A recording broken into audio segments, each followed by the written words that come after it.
Folks, good afternoon, and thank you for joining us for the penultimate installation of our Reliability 101 and 201 webinar series. Today, we've got initial engagement submissions with William Braun, who is our Senior Compliance Analyst.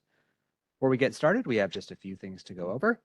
First, what you can see up on your screen right now is our antitrust admonition. I would just like to remind our listening audience that Texas RE strictly prohibits persons participating in our activities from using their participation as a forum for engaging in practices or communications that violate antitrust laws.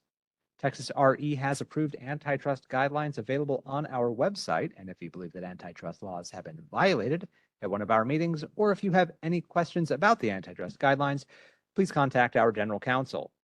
Notice of this meeting was posted on our website, and this meeting is being held in public. Participants should keep in mind that the listening audience may include members of the press, representatives from various governmental authorities, and industry stakeholders. If you're looking for any more outreach opportunities throughout the ERO, there are a number of events that we do recommend you also to attend.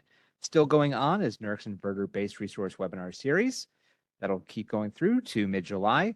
On June 29th, MRO has their Regional Summer Assessment webinar, and on July 17th, RF has a technical talk with RF.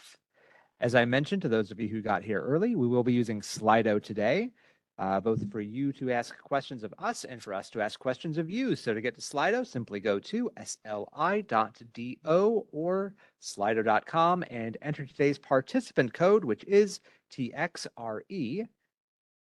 And if you do any one of those things, you'll find our first Slido question of the day. How many NERC compliance engagements have you participated in? And while you're getting those answers in, I will turn it over to our presenter, Mr. William Braun. Thanks, Thad. My name is William Braun. I'm an O&P compliance auditor.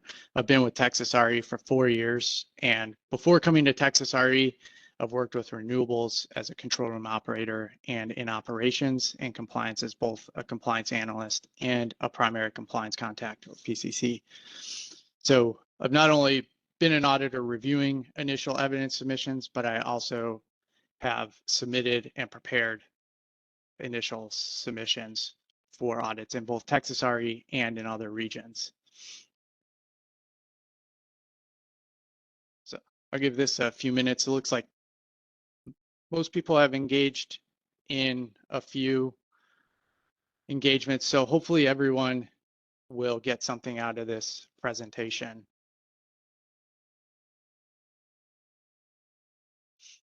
Even those that have had too many to count. So I'll just give it a second.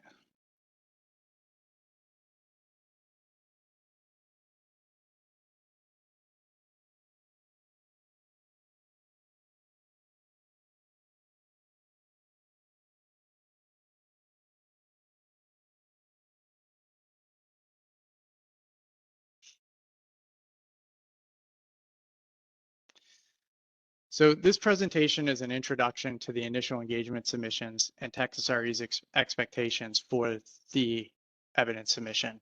So the goal of this presentation is to help entities understand what they need to provide so you all can evaluate your evidence in advance and be better prepared for an engagement. So this presentation is going to touch on the following topics: why the initial evidence or why the initial engagement submission is important and what value it provides in the overall engagement process. We're going to discuss the engagement timelines. We're going to focus on the audit timeline and pretty much up to the initial engagement submission, but we'll touch a little bit on self-certifications and the rest of the engagement process. We're going to go over expectations for the initial submission.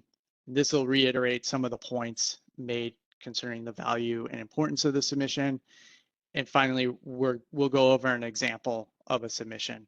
And so we'll touch on the compliance narrative and what kind of evidence is expected. Next slide. So why is the initial engagement submission important and what value does it provide to the overall process? So the initial engagement submission is the auditor's first exposure to your entity. The first review gives auditors an opportunity to see how your company is being represented, how thorough you are, how organized you are, and how well you understand your compliance obligations and what type of evidence we expect to see throughout the rest of the engagement. So as auditors, we've seen a wide range of initial submissions, some with very little detail and some have too much detail. And often when there's too much detail, it's not pertinent detail. Ideally, the initial submission is focused and provides the most pertinent detail that helps the auditor understand how you are demonstrating compliance. So the initial engagement submission will include two basic elements, the compliance narrative in Align and the initial evidence, which will be submitted in the SEL or Secure Evidence Locker. So the compliance narrative should tell the auditor how you, the entity, think you're compliant with the standard and requirements in the engagement scope and how the evidence you're providing demonstrates compliance. Additionally, you should explain the relevant internal controls that contribute to compliance and evidence gathering. So in the narrative, we're looking at how you achieve compliance and how you will remain compliant once the engagement is over. So when we go to look at the evidence, we're looking to see if the evidence supports the narrative. So along with the narrative, you'll provide some evidence. The quality of this evidence and how well it's explained in the compliance narrative will likely result in less RFIs or requests for information.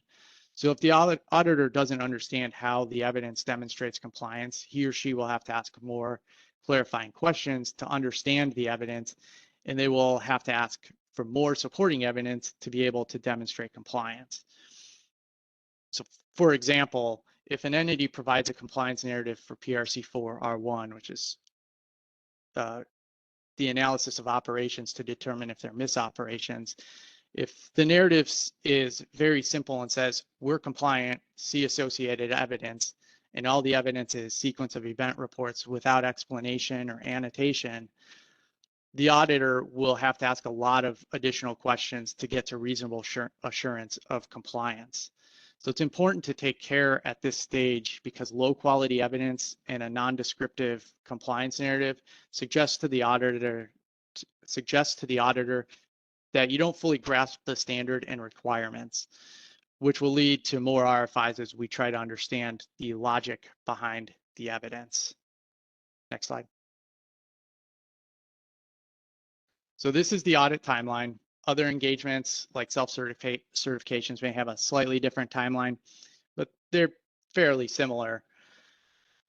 And we're going to focus, this presentation focuses on the initial submission at 90 days, but I wanted to show the rest of the timeline to put it into context. So the engagement especially with the audit team lead, really starts at the handover call.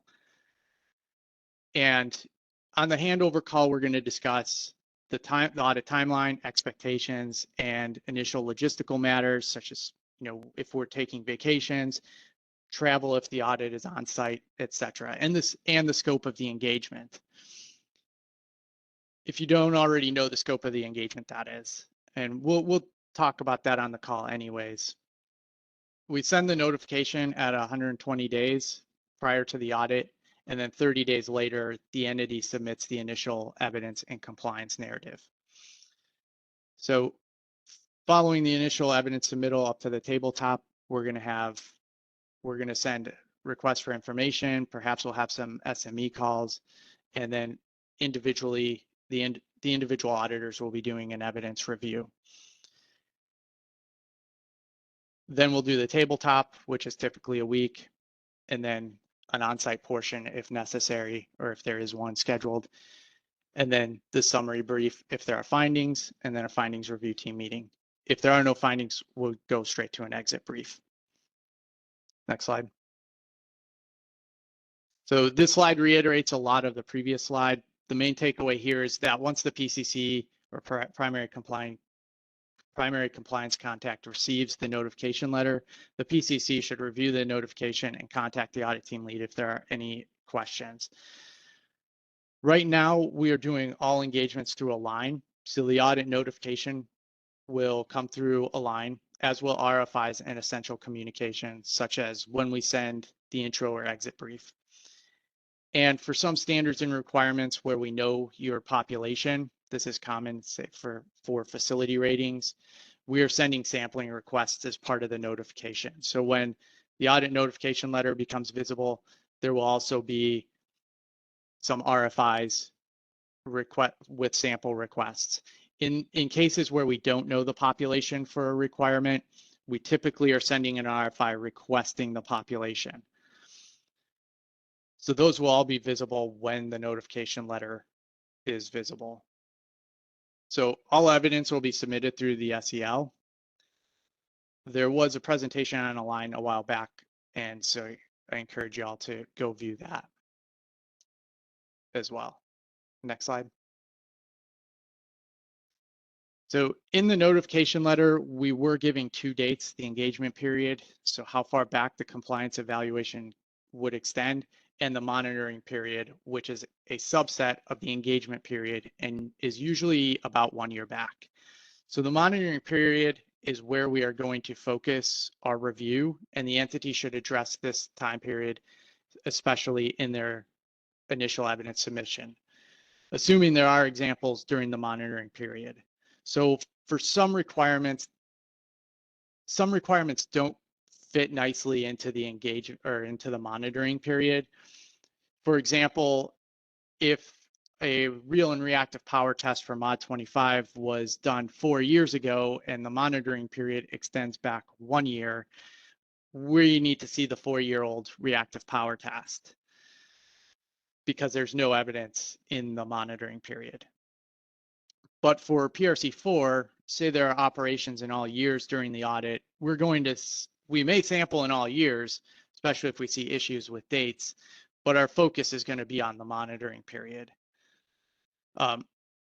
In Align, we are only giving the monitoring period, but we can still go back to look at evidence that is in the audit period if necessary.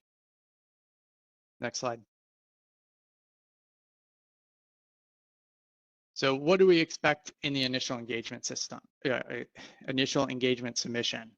Align has a work papers module where entities will provide their initial compliance narrative similar to how they would provide it in an RSAW. So we've been sending data request forms such as the PRC5 spreadsheet through Align with the audit notification package. These are coming in the form of RFIs. So we have developed and are sending other workbooks to help entities summarize evidence as well. For example, we have a PRC 24 workbook that asks for a summary of relays or summary of relays that have over voltage, under voltage, volts per hertz, or frequency settings on them. And we ask for the implemented settings. This gives the auditor a population from which to sample and a guide for what we should be looking for when we review the evidence, such as relay setting sheets. In some cases, we may send a sample if we already know the population, as I mentioned. This is common with facility ratings if we know the number of facilities you have. And if the entity has a better way to summarize or provide evidence, we are always happy to discuss it. Just contact the team lead and we'll set up a call and we'll make sure that the evidence, the summary meets your needs and our needs. As part of the evidence package, the entity can provide examples of compliance. For example, if an entity has a form for PRC4R1, which shows the date of the population of the operation, a summary of the event, sequence of event data, whether it was an operation or a misoperation, and the date the conclusion was reached, the entity could provide a completed form as an example and annotate the required information needed for us to draw the conclusion that they made their determination within 120 calendar days. Lastly, the entity needs to submit any additional documentation requested, such as the signed information certification. And noted here, please don't provide zip files or Adobe Flash files. We're not going to open those for security reasons. And also, it's helpful not to put any evidence in Align, such as screenshots or anything like that. That should all go through the secure evidence locker, should all be submitted in the SEL. Next slide, please.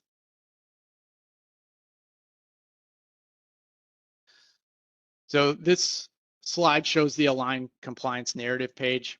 you'll see some of the information is blurred out in the slides to maintain confidentiality, but we wanted to show what this page looks like because it is a little bit different than the RSAW. Not a whole lot, but a little bit. So the expectation is that the compliance narrative will address any questions that are in the RSAW, which we will see on the next page, and an explanation of how you think you achieve compliance. This should include internal controls that give you and your organization reasonable assurance that you're compliant. The narrative and controls should include reference to evidence that will be used during the audit to demonstrate compliance.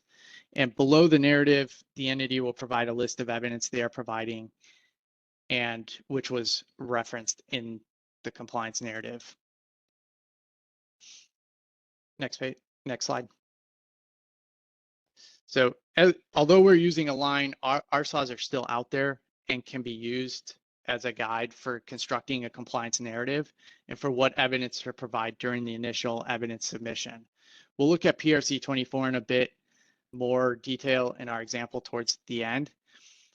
But for right now, we see that the RSAW has a question, and this question is not in Align, but it's a question we sometimes ask in the RFIs that we're sending, and it should be addressed in the narrative in Align anyways. So does the entity own any frequency relaying? If there are applicable frequency relays, provide a summary. I have a note here that if there are no relays that are applicable, it's a good idea to explain how you determined that none are applicable. So for example, the entity could say, well, we don't have any frequency relays. We went through and evaluated our relay level 1 lines, and we noted that all the relays that had frequency settings they were in alarm only. They weren't trip settings. We do try to put only standards in scope that are applicable, but in the event that we ask about something that isn't, it's helpful to tell us why and how you determined it's not applicable. This could happen a lot for entities that have CFRs or coordinated functional registration, where a portion of the requirement is not the audited entity's responsibility. Instead of just saying NA for that portion of the requirement, the entity could explain something to the effect that we have a CFR in place with entity X, see such and such evidence, and this is their responsibility, this is our responsibility. And this helps us understand your process better and what controls you have in place. Next slide. So Slido question, does your entity maintain compliance narratives, or are compliance narratives written only when your organization knows the scope of the engagement?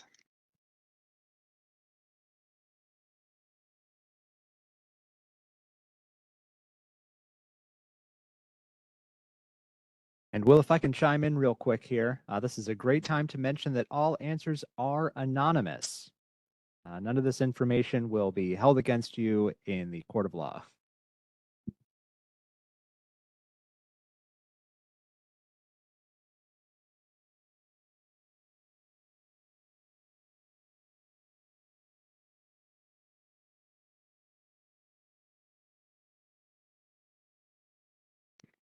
So I see somewhat of a mix here, and kind of from my perspective, I think it's helpful to maintain some, although it may not be reasonable to maintain all, and it can be somewhat done on a risk-based approach, although it's best to have all of them ready and all ready for an audit. The goal here is always to be audit ready, right? Next slide. So this is again from the RSAW, and this shows the evidence requested section of the RSAW, and we see the evidence that the entity should submit in the initial submission. So for PRC 24, you would want to submit a list of applicable relays, their verification date, and any exceptions. As I note in the slide, this could be one document, and we have started to send a summary document as part of the audit notification letter to address this portion of the RSAW. The next section then is for a sample. And the sample will be at the audit team's request once we see the population. So if we know the population, again, we might send the sample request with the notification letter. And all the samples will be based on the sampling methods in the ERO sampling handbook. Next slide. So this section of the RSAW is roughly what the audit team will be looking for in the evidence. So entities can use this information to understand the audit process and to evaluate their evidence prior to an engagement.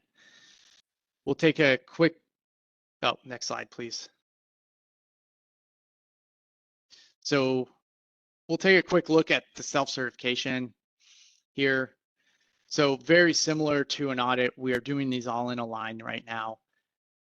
They're going to come with the initial compliance narrative and a statement of whether or not you're compliant, or an attestation of compliant or not compliant. And then we're going to send some additional questions, which we'll see on the next slide when we send the notification. And this really helps us gather the information up front, so we can ideally be asking less questions during the self-certification. Self-certifications also tend to be smaller in scope, usually just a couple standards. I think 4 is kind of the max I've seen. Next slide. So these are a sample of questions that we're sending. So this would be for PRC4 R1. We might send all these questions, these 4 questions, along with the compliance narrative question for a self-certification. The expectation is that these questions get answered up front, so we don't have to send them later. Next slide. Okay, so we're going to go through an example of an initial engagement submission. So when writing your compliance narrative, we're suggesting the outline of process, population, and implementation.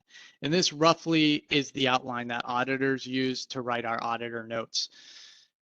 Ours is a little bit different because we're going to have process, population, a sampling method, and then the implementation and our conclusion based on the evidence that we review. So the process section is going to tell the story of why you think you're compliant and how the evidence supports your claims and then you'll explain internal controls. The population is what is applicable. So for PRC 24, you can tell us which relays are applicable. And then the implementation, how did you achieve compliance? The process and implementation are similar, and there's some overlap between those two. Next slide. So the process explains what steps you follow to be compliant, the internal controls you use, and any systems or tools. It's always helpful to provide and reference a documented process or evidence of how the tools are used. So next slide, please. So in this example, the entity could explain its process for validating settings. We reviewed relay level 1 lines and identified relays with applicable functions, see document X for a summary, and we met the implementation plan. They could provide a documented process and listed internal controls, such as a periodic review of the settings to confirm that changes haven't occurred, and maybe even reference to other standards that might be affected by a settings change or that could affect this standard. So for example, if settings had to be changed because of a misoperation and that changed the settings in PRC 24 for some reason, that could be, you could explain, well, this is our control in PRC 4 that feeds back into 24. Next slide.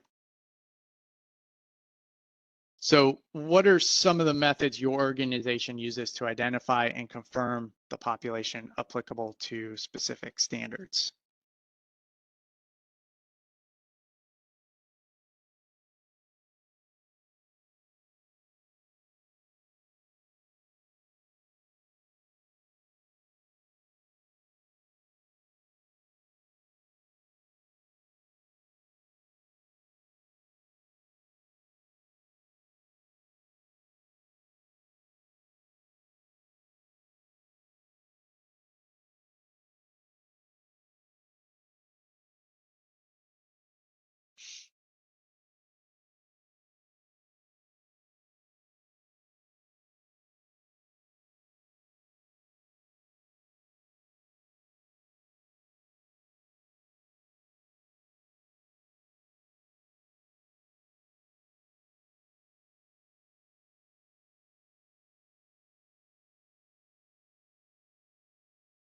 So only a few methods are popping up. Discovery tool, I'm not entirely sure what that entails. Could be RFIs out to the entity or to the SMEs, PI data. Those are methods of getting the evidence, I would suspect, as well as review of operator logs and so on.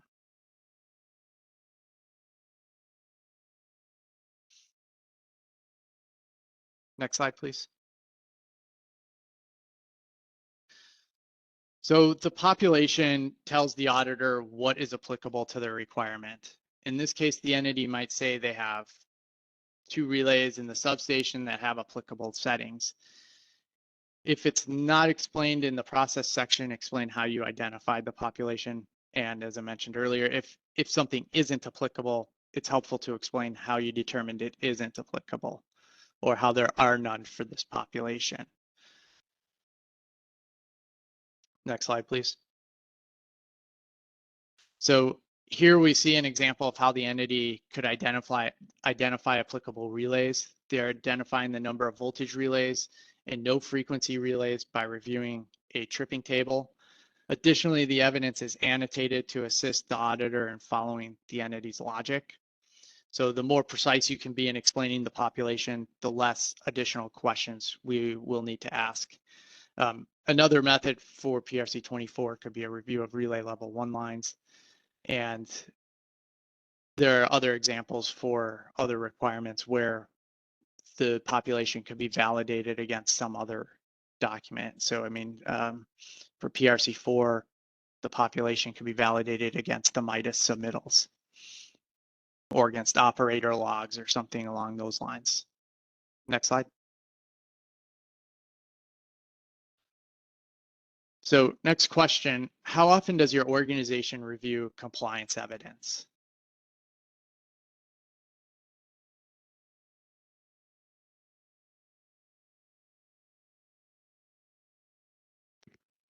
And by before an engagement, we mean right before the engagement, like you know the population and now you're reviewing the evidence.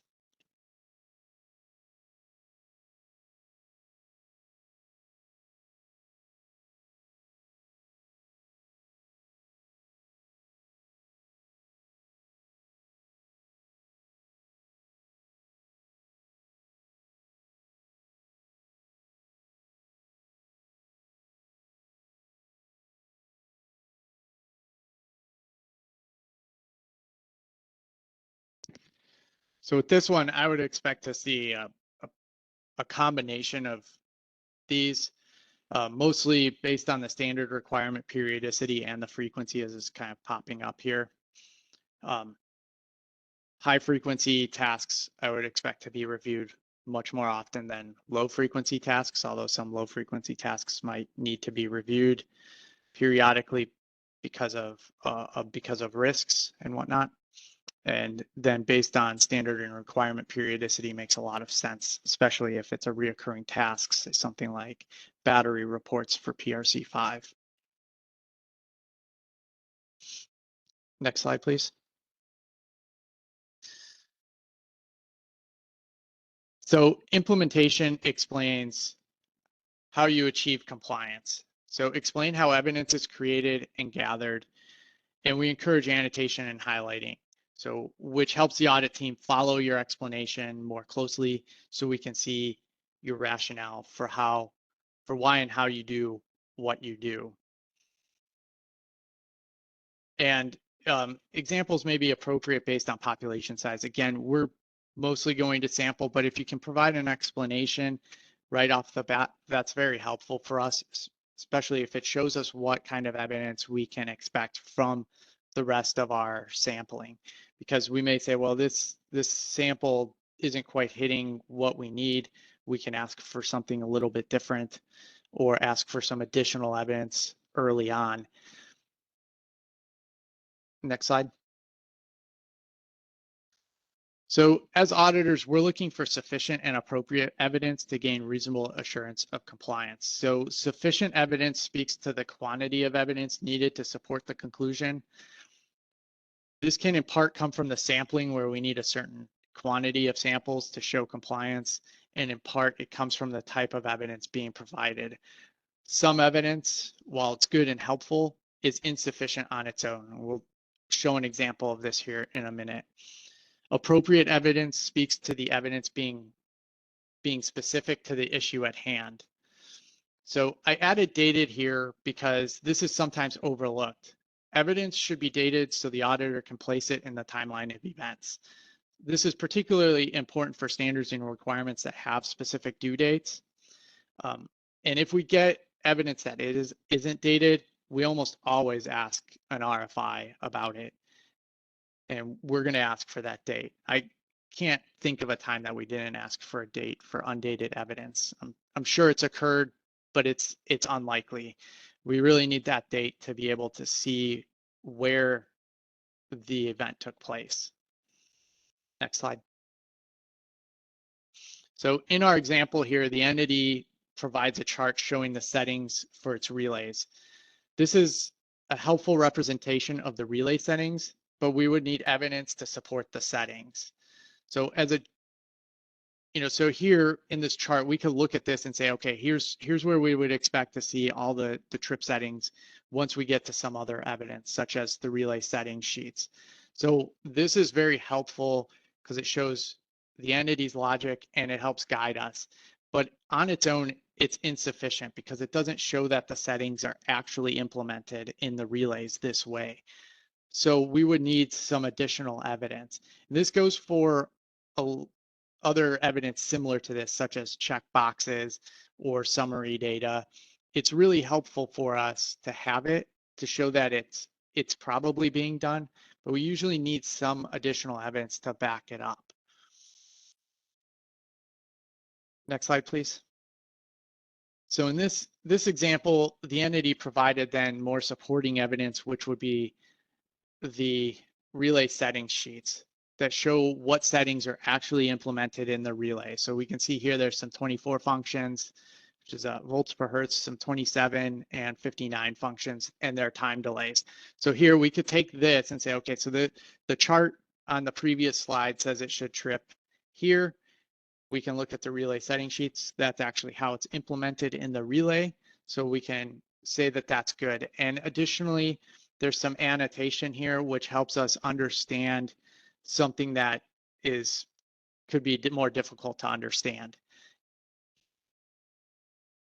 A note on the annotation, it's usually not necessary to annotate every document, but if the documents are fairly different, it's helpful to annotate each type. So if we were to get all relay setting sheets that looked like this, annotating one relay setting sheet would probably be sufficient. Now, I've seen where we'll get Mod 25 reports and they're done by different contractors in different years, and each report is slightly different from the next. In that case, it might be helpful to annotate each type of report so we can follow it through because they are going to be a little bit different.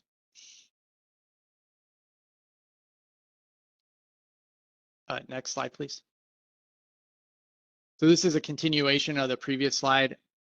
So the rest of the report shows that not only are the settings implemented, but they are part of the trip logic. The highlighting and annotation helps the audit team understand the evidence from the entity's perspective again.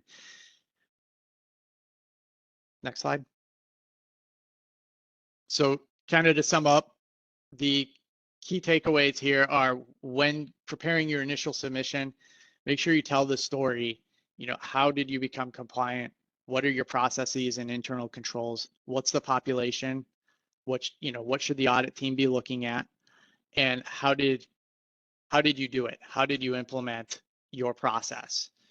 Show us the evidence you retrieved. Is it sufficient and appropriate? And then annotate to help guide the auditors through your thought process. Next slide.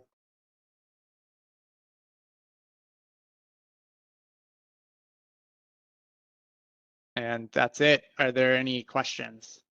If you have any questions, you can also email me or the compliance team. Great, thank you, Will. But you forgot the joke we built into this. There it is. Anyway, folks, Yes. thank you for joining us today. We've got a few questions in the hopper. Before we get to that real quick, though, I just want to let you know we do have one session left. It's going to be on Thursday, the 29th, same time, 1:30 p.m., where we will be going over reliability services 201, and that is going to be specifically on events analysis. So make sure to join us for that. Like I said, we've got two questions in the hopper so far, Will. One of them, though, folks, is more of a line customer service issue. If you have any issues with a line, I advise our audience to submit a footprints ticket, or if it's something you'd like Texas RE to help you out with, you can send an email to information@texasre.org, and we'll get it passed on to our Align specialists. But got one up here for you, William, which you can see on the screen.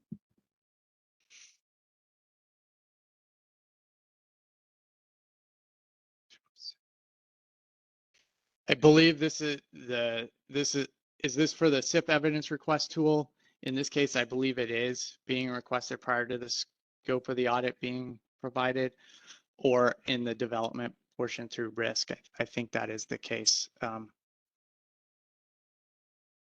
If you want, you can email me and I will get that answered more specifically.